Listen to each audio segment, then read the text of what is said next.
오늘은 예수님께서 예루살렘 성에 입성하심을 기념하는 종료주일입니다. 이날을 종료주일이라고 부르는 이유는 예수님이 입성할 때 그 군중들이 팜트리 브랜치, 이 종려나무 가지를 땅에 깔기도 하고 흔들었기 때문에 그렇습니다. 자, 종자는 조금 다를 수 있겠습니다만 이런 가지들을 그 예루살렘 성에 있는 수많은 사람들이 이것을 흔들면서 호산나 호산나 외쳤던 겁니다. 그래서 미국 교회, 우리 연합감리교 같은 경우는 이제 이런 날은 어떤 교회들은 이런 가지들을 가지고 이렇게 쭉 촛불이 입장할 때 같이 흔들면서 입장하는 이런 일을 하기도 합니다. 이것은 전쟁터에서 승리하고 돌아오는 장군을 맞이할 때 보통 그러니까 승리의 어떤 그런 지도자들 이런 사람들을 환영하는 뜻으로 흔드는 의미였다고 합니다.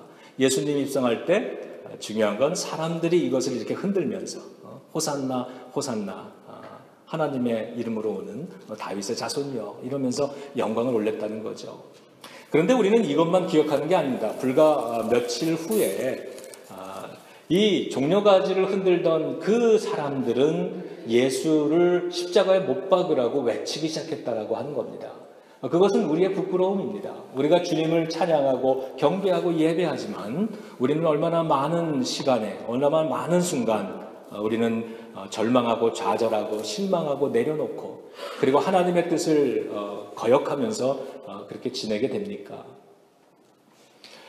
그것이 이 종려나무 가지는 주님을 환영하는 우리들의 자랑스러운 고백이기도 하지만 동시에 우리의 부끄러움의 자화상이기도 합니다. 그래서요, 이 나무가지를 이제 오늘 예배가 끝나면 제 방에다가 이렇게 갖다 놓게 됩니다. 그러면 시간이 지나면요, 이것이 이렇게 말라버립니다. 이것을 이렇게 1년 동안 잘 말렸다가 이제 사순절이 시작되는 제예수요일 첫날, 이날 이것을 태웁니다. 그래서 이것을 재로 만들고 그리고 이 재를 가지고 제예수요일 저녁에 우리가 와서 예배를 드릴 때 이걸로 우리의 이마에 재를 묻히게 되죠. 그러면서 구약의 전통에서 이 재는 정말 참담함, 죄를 고백하는 것, 회개하는 것, 하나님의 도움이 필요하다는 것 이런 증거로 재를 뿌리고 바르고 그랬는데 그런 의미로 우리는 이마에다가 조그맣게 재를 바릅니다. 그러면서 우리의 죄악됨을 고백하면서 사순절을 시작하는 거고 사순절이 쭉 지나가면서 오늘 종려주일이 되면 오늘이죠. 그렇게 되면은 우리들은 이 종려나무 새로운 가지를 다시 이렇게 하나 선택하게 됩니다. 오늘부터 예수님이 십자가에 달리시는 구체적인 한 주간, 고난주간이 시작이 되는 겁니다. 그래서 오늘 이 설교를 시작하면서 이 두 개의 브랜치를 우리가 함께 마음에 품고요. 하나님 앞에 찬양을 돌리던 우리의 이런 모습이 있는 반면에 예수를 십자가에 매달으라고 그렇게 회개할 수밖에 없는 우리의 한계가 있다는 것을 항상 잊지 않았으면 좋겠습니다. 그래서 이것을 고백할 수 있으면요, 다른 사람들에 대해서도 우리는 조금 더 너그러워질 수 있을 것 같습니다. 그리고 주님 앞에 늘 부끄러운 마음으로 더 열심히 하기 위한 마음으로 우리 스스로를 격려할 수 있을 거라고 생각이 듭니다. 자.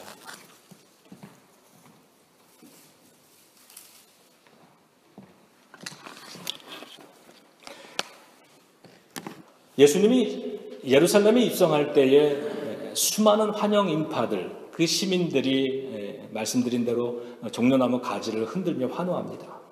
그런데 예수님은 그곳에 새끼 나귀를 타시고 입성하시는 겁니다. 새끼 나귀를 선택했다는 이유는 그 의미는 내가 구약이 예언한 인류의 구세주다. 나는 너희를 구원하기 위한 구원의 왕으로 이 땅에 왔다. 그것을 위해서 나는 이제 겸손하게 십자가에서 죽어지고자 한다. 이런 메시지를 온몸으로 전달해주고 있는 겁니다. 그런데 아이러니하게도요. 그 예수님을 맞이하는 시민들은 이 종려나무 가지를 흔들었다는 거예요. 이 종려나무 가지, 전쟁에서 승전한 장군을 환영하는 것, 또 이 로마 제국에 의해서 압제를 당하고 있는 우리나라를 이 해방시켜줄 어떤 독립운동가, 사회를 변혁시켜줄 혁명가로서의 예수님을 기대하고 있었다라고 하는 겁니다. 나귀를 타고 들어오는 예수님의 모습과 환호하는 백성들의 종려나무 가지가 잘 어울리는 듯 하지만 무언가 잘 어울리지 못한다는 느낌을 그래서 받습니다. 예수님이 나귀 타고 입성하신 의미를 오늘 함께 묵상하며 찾아보고자 하는데, 첫 번째는 예수님은 나귀를 타셨다라고 하는 사실을 기억해 봅니다. 나귀라고 하는 것은 단순한 교통수단의 의미를 넘어섭니다. 예수님은 나귀를 타신 이유에 대해서 구약 스가랴 9장 9절의 말씀을 인용하고 계십니다. 그 말씀은 이런 겁니다. 시온에 따라 크게 기뻐할지어다. 예루살렘에 따라 즐거이 부를지어다.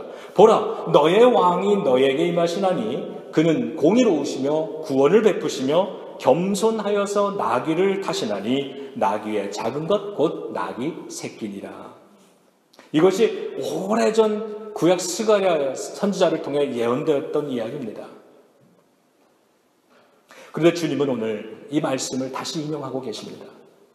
즉 장차 오실 구원의 왕은 겸손하셔서 나귀 새끼를 타고 오신다는 이 예언처럼 예수님 당신이 바로 이스라엘이 기다리던 메시아, 구세주라고 하는 사실을 지금 세상에 보여주고 계시는 거죠. 이 모습을 보면서 잘 믿는다는 것이 무엇인가를 생각해 봤습니다. 잘 믿는다는 것이 무엇일까? 예수님이 원하시는 대로 예수님을 바라볼 수 있는 것 아니겠습니까? 예수님이 원하시는 대로 생각하고 예수님이 원하시는 대로 예수님을 영접할 수 있다면 이건 좋은 믿음일 겁니다. 그런데 지금 군중은 자신들의 기대치를 가지고 예수님을 바라보고 자신들의 기대치를 가지고 예수님을 영접하고 있는 것입니다. 나귀를 타셨다는 건 시민들의 기대처럼 혁명가로서 오시는 것이 아니라 십자가를 감당하시는 구원의 왕으로서 오신다는 메시지였던 것처럼 오늘 그 주님이 원하시는 모습으로 받아들일 수 있다면, 주님이 원하시는 대로 내 삶의 목적을 맞추어 드릴 수 있다면, 그렇다면 저와 여러분들 우리들의 삶은 어떠한 모양으로 살아가든지 결코 패배하지 않는 인생이 될 줄로 믿습니다. 두 번째는 나귀입니다. 나귀. 특별히 어미 나귀를 묵상을 해봅니다. 예수님은 이 새끼 나귀를 어디서 구하셨을까요? 2절에 보면은 이렇게 얘기합니다. 제자 중 두 사람에게 말씀하기를 저 건너편 마을로 가라. 거기에 가면 매여 있는 어미 나귀와 새끼 나귀가 있을 텐데 그것을 함께 데려오라 이렇게 얘기를 하셨어요. 여러분, 이 오늘의 이 본문은 너무 중요한 말씀이기 때문에 이 복음서, 4개의 복음서, 사복음서의 기자들이 공통적으로 다 기록하고 있는 내용들입니다. 그런데 그 복음서 중에서 오직 이 마태만이 어미 나귀에 대한 이야기를 기록하고 있는 거예요. 2절에 보면은 메인 나귀와 나귀 새끼가 함께 있는 것을 보리니 풀어서 나에게로 끌고 오너라 이렇게 얘기하십니다. 7절로 가면은요, 나귀와 나귀 새끼를 끌고 와서 자기들의 겉옷을 그 위에 얹으며 예수께서 그 위에 타셨더라 이렇게 기록을 합니다. 다른 복음서 기자들은 나귀 새끼만 기록하는데 왜 마태는 그 새끼의 어미인 어미 나귀를 기록하고 주목하고 있을까? 그게 궁금했습니다. 마태는 지금 우리에게 무엇을 알려주고 싶은 것일까? 저는 이것을 묵상하며 처음에는요, 새끼 나귀를 엄마로부터 떨어놓지 않으려고 하는 예수님의 배려라고 생각을 했습니다. 참 예수님 사랑이 풍성하시구나. 이러한 일에도 새끼 나귀를 잔인하게 엄마에게서 떨어뜨리는 것이 아니라 함께 데려오라고 하는, 그러니까 사소한 것에서도 예수님의 사랑이 드러나고 있다라고 하는 그런 마음을, 생각을 좀 가져봤습니다. 그러면서 더 이렇게 좀 묵상을 좀 전진시켜 봤는데, 우리가 주님을 섬기는 일이 가정의 상처가 되어서는 안 되는 것이구나, 이런 생각도 해보고요. 우리가 사역에 열중하다가 인간미를 자꾸 잃어버릴 때가 있는데 그러면 안 되는 것이구나. 일이 중요해지면 안 되는 거죠. 그 본질인 하나님의 사랑, 그것의 실천, 그것이 중요한데 어떤 때는 일이 중요해진단 말이에요. 또 뭐 우리 가정에서도 가족에 대한 돌봄, 사랑 이런 것이 중요하고 그것을 가정을 잘 돌보기 위해서 우리가 바깥에 나가서 땀 흘려 일을 하는 건데 어떤 때는 이 우선순위가 바뀌어가지고 일 때문에 가정을 안 돌보는 일들이 생기잖아요. 그러면 가정에 어려움이 생기잖아요. 그런 것처럼 우리가 하나님의 사랑 때문에 이곳에 모이고 주님의 사역을 열중하다가 인간미를 상실하는 경우가 있지 않겠나. 우리가 열심히 하다가 보면은 사람이 좀 매정해지기도 하고요. 고집스러워지기도 하고 이기적이 되기도 합니다. 내가 맡고 있는 이 사역이 제일 중요한 이기적인 마음이 생겨서 교회 전체의 형편이 어떻게 되든지 난 이거를 고집하려고 그러는 모습들이 자꾸 우리들에게 챌린지가 되는 거죠. 그런데 어디 의미가 그것뿐이겠습니까? 마가와 누가는요, 이 새끼 나귀에 대해서 이렇게 기록을 합니다. 한 번도 등에 사람을 태워보지 않았던 어린 나귀였다. 이렇게 기록을 하는 거예요. 이 어린 나귀가 어떻게 예수님을 등에 태우고 견디며 갈 수 있었을까? 어린 나귀라 그랬으니까요. 이게 뭐 어미 나귀 같으면 이미 뭐 짐을 많이 접은 경험도 있고요. 사람을 태우고 갈 수 있을 만큼 익숙하게 훈련되어 있겠지만 이 어린 나귀는 아직 그렇게 팔다리가 잘 발달되어 있지 않은 나이 아닙니까? 더군다나 한 번도 사람을 태워보지 않았습니다. 그런데 지금 성인인 예수님을 등에 태우고 이 새끼 나귀가 가고 있다는 거예요. 어떻게 이 무거운 성인 남자를 등에 처음 싣고 이 나귀가 이렇게 난동을 안 부리고 온순하게 걸어갈 수 있었을까? 더군다나 지금 사람들, 군중들이 가득 차서 막 흔들면서 가지를 흔들며 호산나 호산나 막 외치고 있는 거 아닙니까? 환경이 사람들이 고함을 칠 때마다 이 나귀, 어린 나귀는 깜짝깜짝 놀랄 수도 있는 거고요. 그럴 수도 있는데 어떻게 이렇게 온순했을까? 마태는 이 질문에 대해서 어미 나귀가 함께 했기 때문에 가능한 것이었다. 이렇게 대답하고 있는 거죠. 어미 나귀는 새끼 나귀 옆에서, 곁에서, 그리고 앞서서 걸어가고 있는 겁니다. 그렇기 때문에 이 나귀는 생전 처음 보는 이러한 시끄러운 많은 사람들이 있는 환경 속에서 무거운 남자 예수님을 태우고 이 길을 처음 걸어가지만 엄마가 있기 때문에 안심할 수 있는 거고 엄마를 보면서 따라가기 때문에 우리는 이런 걸 동행이라고 하죠. 이 모든 걸 감당하지 않았겠는가. 저나 여러분 우리는 주님을 등에 업은 새끼 나귀일 텐데 어떻게 우리가 주님의 일을 온순하게 이와 같이 마지막까지 감당하며 살 수 있을까? 우리도 새끼 나귀처럼 서툴고 두렵고 불편해하는데 어떻게 주님을 섬기면서 살아갈 수 있는 것인가? 주변에 많은 떠드는 이런 외치는 소리가 있는데 어떻게 거기에 반응하지 않고 현혹되지 아니하고 난동 부리지 않고 우리가 이 길을 갈 수 있는 것일까? 대답은 성령님이 우리와 동행해 주시기 때문인 것입니다. 본래는 예수님을 한 번도 등에 업어본 경험이 없는 사람들 아닙니까? 예수님을 내 등에, 내 인생에 태워본 적이 없었던 사람들입니다. 내 삶 하나 추스르기도 어려운데 세상이라는 게 그런 거 아닙니까?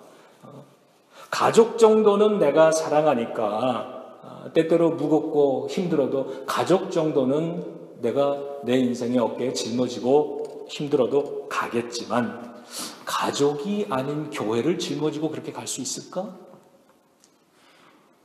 주님의 그 부담스러운 사역을 업고 갈 수 있을까? 이런 질문을 해봅니다. 그런데 그것을 가능하도록 앞서서 이끌어 주시고 동행하면서 격려해 주시는, 우리를 안심시켜 주시는 그러한 어미 나귀 같은 존재, 성령님이 우리와 함께 해주시면 그 성령님을 바라보면서 함께 동행해 가다가 어느덧 주님의 일을 감당하게 되었다라는 고백을 하게 될 줄 믿습니다. 세 번째는 이 어미 나귀와 새끼 나귀를 데려올 때 주가 쓰시겠다 이런 말씀을 합니다. 이 나귀들을 풀어가는데 어떤 사람이 묻는 거죠. 왜 그 나귀를 가져가냐? 이럴 때 주님이 쓰시겠다. 이렇게 대답을 하려는 거예요. 매여있던 이 나귀가 풀어서 내게로 끌고 오라는 예수님의 부르심 덕분에 풀림받았습니다. 그리고 오늘 이 역사적인 순간에 주님께 쓰임받는 가치 있는 인생의 한순간을 보내게 됩니다. 예수님이 내가 너를 쓸 것이다. 이게 부름이죠. calling입니다. 주님이 사명으로 우리를 부르시는 거예요. 내가 나귀라면 주님이 내가 너를 쓰겠다라고 부르실 때 기꺼이 응답할 수 있어야 되는 거죠. 그러려면 나를 묶어놓고 있는 것들로부터 나를 풀어놓아 다니게 해야 되는 것이죠. 얼마 전에 예수님이 죽은 나사로를 살리실 때 무덤의 문에 돌문을 치우게 하시고 그 무덤 속에 죽어있는 나사로를 향해서 그 어둠을 향해서 그 죽음의 권세를 향해서 나사로야 나오너라 그랬죠. 그리고는 풀어놓아 다니게 하라 그러셨습니다. 나를 묶어놓고 있는 것들로부터 풀어놓아 다니게 해야 하는 거죠. 그렇다면 오늘 나는 무엇에 묶여있나 한번 생각해 봅니다. 여러분을 묶어놓고 있는 것들은 무엇입니까? 나귀는 아마도 밧줄에 묶여져 있었을 겁니다. 그렇다면 나는 무엇에 매여서 살고 있는가? 아마도 저마다의 생각이 있을 겁니다. 그 생각에 때때로 그 생각이 우리를 묶어놓습니다. 나의 기준이 있고 나도 헌신의 분량을 제한하는 이런 것들이 있죠. 아마도 우리 나름대로의 이 밧줄의 길이가 다 있을 겁니다. 내가 주님을 위해서 헌신하지만 교회를 위해서 내가 헌신은 하겠지만 그러나 내가 시간을 이 정도 이상을 쓰지 않겠다. 물질도 마찬가지고 내가 주님을 섬기겠지만 내가 이 정도 이상의 책임은 내가 감당하기가 좀 힘들다. 이런 저마다 규정해 놓은 밧줄의 길이가 있으실 겁니다. 우리는 그것 이상을 넘어가지 못하는 겁니다. 그런데 주님이 우리의 삶을 쓰시기 위해 부르실 때는 이 모든 걸 끊는 과감한 결단이 필요하다는 거죠. 그걸 풀어주시고 부르시는 주님의 음성, 그것이 주가 쓰시겠다입니다. 이 줄을 끊을 때, 끊어본 경험이 있는 분들은 아시겠지만 얼마나 마음이 힘들고 아팠습니까? 그런데 주님이 쓰겠다는 이 음성, 이것을 듣지 못하면, 이것을 들었지만 풀르지 못하면 우리는 오늘도 그곳에 매여서 그곳을 떠나지 못하고 주님이 입성하시는 이 십자가의 영광스러운 길에 우리는 이 나귀 새끼처럼 쓰임받거나 동참하지 못한 채로 살아갈 수 있겠다는 이런 챌린지를 좀 받아봅니다. 네 번째로요. 오늘 주님은 겸손이라는 말씀을 쓰십니다. 겸손.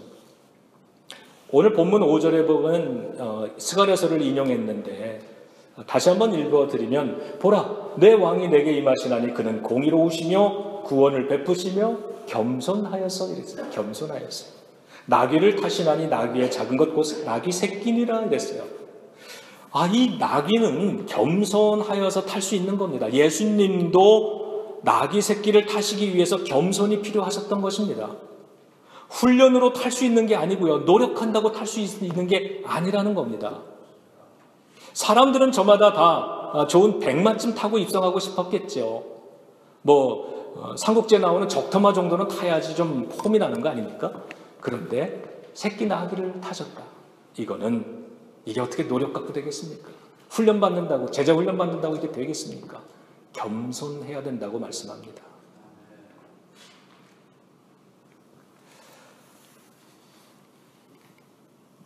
그러면서 겸손이라는 단어를 멍에라고 하는 단어와 또 함께 쓰고 있는 것을 보게 됩니다. 마태복음 21장 그는 겸손하여 나귀 곧 멍에 매는 나귀의 새끼를 탔도다 이러셨단 말이에요. 겸손하여서 멍에를 매는 나귀의 새끼를 타셨다. 그리고 이게 21장 오늘의 본문인데요. 앞부분에 11장에 가면 예수님께서 설교하셨던 내용을 마태는 기록해놓고 있는데 그게 이런 장면입니다. 나는 온유하고 겸손하니 내 멍에를 메고 내게 배우라 그랬어요. 그러니까 여러분 우리 교회를 이렇게 들어오실 때 저 교회 입구에 여기 배너가 몇 개 걸려 있죠? 수고하고 무거운 짐진 자들아 다 내게로 오라. 내가 너희를 쉬게 하리라. 바로 그 말씀과 연결되어서 해주셨던 이야기예요. 얼마나 인생이 무겁냐. 그것을 내게로 가지고 와라 그러셨어요. 나에게 맡겨라. 나에게 가져와라. 내가 그것으로부터 너희를 쉬게 해줄 거야. 그러시면서 너희는 나의 멍에를 매자 그러셨어요.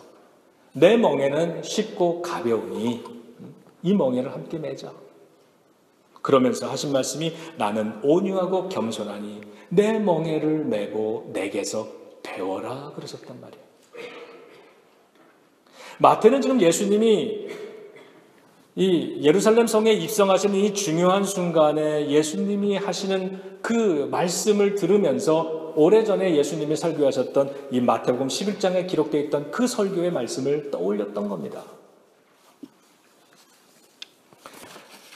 내 멍에는 쉽고 가볍다라고 그럴 때 우리 알잖아요. 그 멍에라고 하는 건 두 짝으로 되어 있다라고 하는 건 한쪽은 큽니다. 한쪽은 작은 겁니다. 보통 큰 거는 힘센 소, 어미소라든가 아빠소라든가 이런 것들이 감당하고 그 옆에 작은 부분은 그 새끼소, 힘없는 소들이 감당을 하죠. 큰 부분, 힘든 부분을 힘센 소가 감당해 주니까 옆에 작은 소, 힘없는 소는, 연약한 소는 함께 그것을 메고 밭을 갈 수 있는 거죠. 그래서 주님이 큰 멍에를 내가 감당해 주니까 이 멍에 작은 부분을 네가 감당해. 그럼 쉬울 거야 라고 말씀해 주는 겁니다. 이 힘센 소는 겸손하기 때문에 자기가 큰 거 힘든 분량 감당하는 거 아니겠습니까? 근데 우리가 흔히 사는 우리의 세상 속은 어떻습니까? 힘센 사람은 약한 사람에게 자기 일을 떠맡기는 법입니다. 지시하죠. 지시만 하는 겁니다. 힘든 일을 내가 하는 게 아니라 남을 시키는 거죠. 그런데 예수님은 겸손하여서 그 왕이신 주님이 귀찮은 부분, 힘든 부분을 우리에게 맡기신 것이 아니라 그건 당신이 감당해 주신다. 이게 십자가죠. 저 십자가의 그 죄로 인해서 그 힘든 인생의 무게들, 죄의 무게들, 사망의 권세의 무게들, 이런 것들에 우리가 짓눌려서 살아가는데 주님은 그것을 당신이 대신 짊어지신다는 겁니다. 큰 부분을 감당하고 그러면서 이 작은 부분을 감당하라고 하는 거죠. 그런데 너는 나의 멍에를 메고 배워라. 나는 겸손하다. 이 말이 뭡니까? 작은 부분을 감당하기 위해서도 겸손이 필요하다라고 하는 겁니다. 주님이 이 인생의 우리의 짐을 다 감당해 주셨고요. 그러면서 주님이 뭐라 그러셨냐면 제자들에게 너희는 너희의 십자가를 감당하라 그러지 않았어요? 우리 저마다 십자가가 있는 거예요. 근데 주님이 감당하신 분량을 우리가 어떻게 감당합니까? 근데 주님은 너희들의 십자가의 분량이 있다 그러시면서 이 멍에의 작은 부분을 우리에게 허락하시는 거예요. 이건 남들이 대신해 줄 수 있는 분량이 아니죠. 그러면서 내가 한 일을 너희도 할 것이라고 예수님은 그렇게 제자들에게 말씀해 주십니다. 이 부분이 작은 분량이지만 이것은 우리의 십자가의 분량이죠. 얼마 전에도 우리 교회를 하다가 보면은 여러 가지 시험이 있지 않습니까?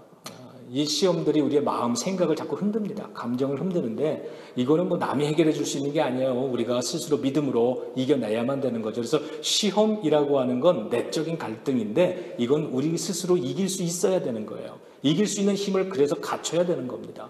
이 힘이 없으면 다 낙심하고 그리고 다 그냥 포기하고 마는 건데 교회를 하다가 보면 그런 일이 많죠. 그래서 우리 집사님을 만났어요. 그리고는 집사님,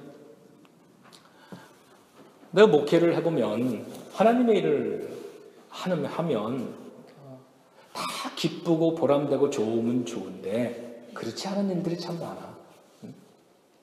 그럴 때마다 나는 우리 예수님도 이 땅에 오셔서 할 때 늘 반대받고 핍박받고 버림받고 죽임까지 당했는데 내가 뭐라고 내가 이 일을 하면 나는 늘 인정받고 박수받고 칭찬받고 이루고 해야 된다는 이 마음이 자꾸 생기는데 이건 잘못된 거지 이렇게 생각하면서 그냥 받아들인다고. 그러나 나는 그런 일이 생기면 나는 목사니까 나는 사명을 가지고 있고 이게 나의 또 잡이니까, 나의 직업이니까 나는 좋든 싫든 이것을 감당해. 그런데 모든 목사의 마음이 아마 이럴 거야. 나는 이 일을 감당하지만 이 힘든 일을 우리 교인들은 좀 감당 안 했으면, 교인들은 주님의 일을 할 때 늘 기쁘게 보람되게만 했으면 좋겠는데, 그런데 사실은 그렇지 않은 부분들이 있잖아요. 미안하다 그랬어요. 집사님 미안해요. 미안해. 그런데 우리 주님이요, 너희의 십자가가 있다 그랬어요. 물론 늘 기쁘고 감사하고 칭찬받고 인정받으면 좋겠지만, 그러나 십자가의 길은 그런 게 아니잖아요. 큰 거는 주님이 다 감당해 주셨어요. 큰 고통과 큰 고난과 버림받은 이런 십자가의 무거운 고통과 짐은 주님이 다 감당하고 너희는 너희의 십자가의 분량을 지고 가라 그러셨어요. 우리가 이 분량이 있는 겁니다. 이거는 어쩔 수 없이 여러분들 각자가 감당해 주셔야 되는 부분들이 있는 거예요. 근데 그 부분이요, 쓸모없는 게 아니라는 겁니다. 주님이 맡겨주신 그 분량이 있기 때문에 누군가는 그 부분을 감당하기 때문에 교회가 유지되는 거고 하나님의 나라가 확장돼 가고 있는 거죠. 목사인 저 역시 그 부분을 감당하는 거고, 여러분 성도로서 여러분의 그 분량을 감당할 수밖에 없습니다. 집사님 그냥 감당해.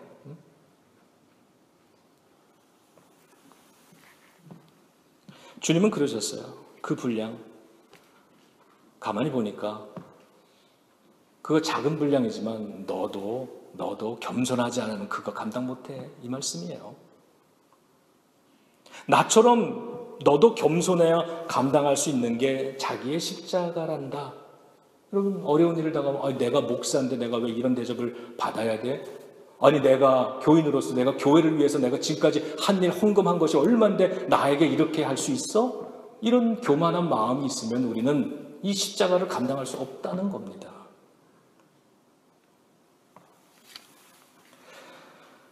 예수님은 겸손하기 때문에 무겁고 힘든 큰 짝에 저 십자가를 감당하면서 가셨다라고 하는 것. 그게 오늘 겸손과 멍해라고 하는 이 말씀을 통해 마태가 오늘 우리에게, 저와 여러분들 우리에게 주고 있는 그러한 교훈이라 믿습니다. 정리하겠습니다. 예수님이 입성할 때에 주님은 이러한 마음, 이러한 메시지를 가지고 나귀를 타고 입성을 하십니다. 그런데 군중들은 환호합니다. 호산나 호산나 외쳤습니다. 우리는 이들의 모습을 보면서 광팬이라고 이름을 불러봅니다. 이 유명한 무슨 가수라든가 연예인들 이런 사람들이 공연을 하면 막 따라가서 환호 부르고 막 이러는 거를 그룹피라고 그러죠. 이 사람들은 지금 예수님의 그룹피들인 겁니다. 예수님이 가는 곳마다 따라다니며 환호합니다. 환호성을 지릅니다. 예수님으로부터 우리가 이런 자신들을 흥분시켜줄 수 있는 슈퍼스타, 어떤 혁명가, 지도자, 이런 것들을 끊임없이 요구했던 사람들입니다. 그런데 우리가 기억할 것은 며칠 후에 이들이 예수님을 십자가에 못 박으라고 외쳤다라고 하는 겁니다. 저는 이 사람들의 모습, 이걸 보면서 참 우리들의 모습도 닮았다라고 생각을 해봅니다. 우리도 처음 예수를 믿었을 때 감동으로 설레이던 때가 있습니다. 흥분하고 그분을 위해서 기쁘고 즐겁고 그랬던 때가 있습니다만, 시간이 지나가면서 어떻게 변합니까? 뜨거움이 식어지고 수많은 실망을 겪게 되고 무감각해지고, 그리고 우리는 어느 순간에 이거를 내려놓는다라고 하는 거죠. 이것은 팬입니다. 예수의 광팬들. 그래서 오늘 설교 제목은 I'm not a groupie. 나는 예수의 광팬이 아닙니다입니다. 바로 그 순간에 그러한 군중들 속에 그 광팬들로부터 떨어진 곳에 예수님을 등에 업은 새끼 나귀의 모습이 함께 보이고 있는 거죠. 새끼 나귀는 호산나를 외치지 않았습니다. 대신에 그저 묵묵히 예수님을 자기 등에 업고 예수님이 가시는 길에 쓰임받고 있습니다. 우리는 이런 사람들을 그룹이라고 부르지 않고 팬이라고 부르지 않고 이들을 제자라고 부릅니다. 예수님의 열성팬이 되어지는 것, 환호하는 것, 이런 것에 만족하지 말고 더 나아가 새끼 나귀와 같은 그러한 제자가 되어야 되겠습니다. 물론 이렇게 생각할 수도 있을 겁니다. 그런 그루피처럼 환호 지르는 거, 이것도 옳은 건 아니야. 그러면서 나기도 안 되는 이런 사람들은 그저 구경꾼이죠. 예수님 역사의 무대 속에 그냥 이름 없이 서 있는 그런 엑스트라 같은 구경꾼이 아니라, 혹시라도 오늘 이 말씀을 읽으며 우리가 이 종려주의를 앞에 서서 앞으로 한 주간의 이 고난주간이 열리는데, 지금까지 여러분이 구경꾼이었다면 이제부터는 환호하는 군중이 한번 되어보는 겁니다. 그래서 주님으로 인하여 기뻐하고 열렬히 찬양하면서 이렇게 뜨거운 가슴으로 한번 환호해보는 겁니다. 우리가 예수 믿으면서 평생 교회 다니면서 이런 거 한번 경험 못하고 그냥 죽을 순 없잖아요. 근데 내가 오랜 세월 그냥 군중이었다면, 주님을 그냥 환호하는 팬으로 살았다면, 그러면 앞으로는 나귀 새끼가 되어보는 그런 마음의 결단을 한번 세워봤으면 좋겠습니다. 오늘 종려주일에 저와 여러분들, 우리는 가능하다면 이 새끼 나귀가 되어서 묵묵히 주님으로부터 그 겸손함을 배워서 우리에게 주어져 있는 이 분량을 우리 잘 감당하는 새끼 나귀가 되시기를 예수님의 이름으로 축원합니다. 기도하겠습니다. 주님, 그저 주님을 환호하고 돌아가는, 그리고 시간이 지나면 주님을 십자가에 못 박는 것 같이 여전히 주님을 아프게 해드리는 그러한 교인이 아니라, 작은 나귀 새끼와 같이 비록 힘없고 연약해도 우리와 동행해 주신 성령님 안에서 주님의 그 사역 감당하며 내가 너를 쓰겠다라고 말씀하시는 주님께 응답하며 나아가는 저희들이 되게 하여 주옵소서. 예수님의 이름으로 기도드립니다. 아멘.